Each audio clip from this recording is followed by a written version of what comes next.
നമസ്കാരം.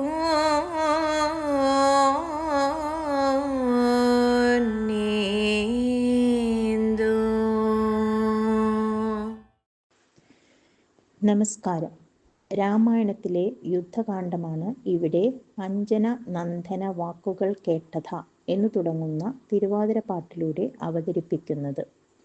സീതാന്വേഷണവും സമുദ്രലംഘനവും സീതാദേവി സന്ദർശനവും ലങ്കാദഹനവും കഴിഞ്ഞ് സീതയോട് അനുവാദവും വാങ്ങി ഹനുമാൻ തിരികെ രാമന്റെ അടുത്തുവന്ന് ദേവിയുടെ ദൈന്യതയെക്കുറിച്ചും രാവണന്റെ ലങ്കയുടെ പൂർണ്ണരൂപവും അറിയിക്കുന്നു.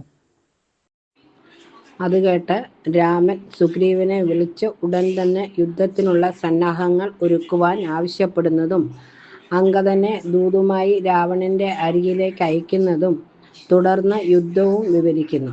7 ദിവസം തുടർച്ചയായി നടന്ന രാവണ യുദ്ധവും രാവണ നിഗ്രഹവും വിഭീഷണനെ രാജാവായി അഭിഷേകം ചെയ്യുന്നതുമായ കഥാഭാഗങ്ങളാണ്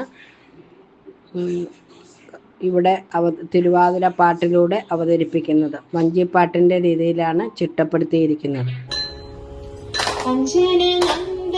വാക്കുകൾ കേട്ടത് സഞ്ജാത കൗതുക സാദരം സുഗ്രീവനോട് രാഘവനരുൾ ചെയ്തീരു.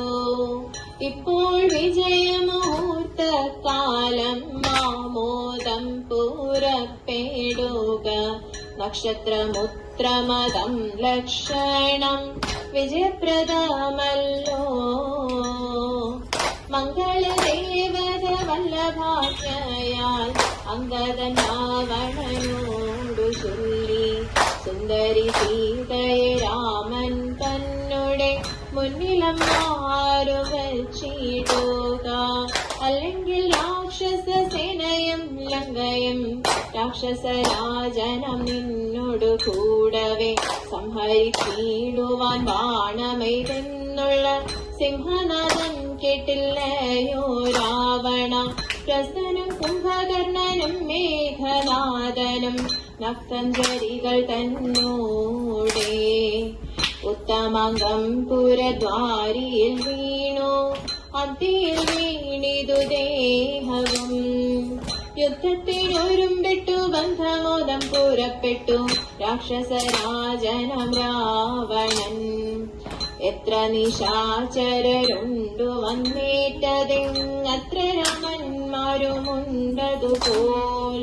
രാമമയമായി ചമഞ്ഞിതു സംഗ്രാമം ഭൂമിയുമെന്തൊരു വൈഭവമയ്യോ.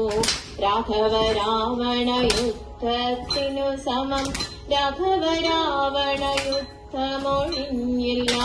7 ദിവസം മുഴുവനിവണ്ണമേ രോഷേണ നിന്നു പുരുതുരനന്തരം നന്നായെടുത്തു തൊടുത്തിതു രാഘവൻ വൈരിഞ്ചമസ്ത്രമതല്ലോ.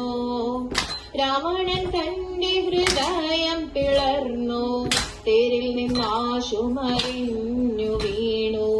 ലങ്കേശനായി വിഭീഷണൻ തന്നെയും അഭിഷേകവും ചെയ്തു.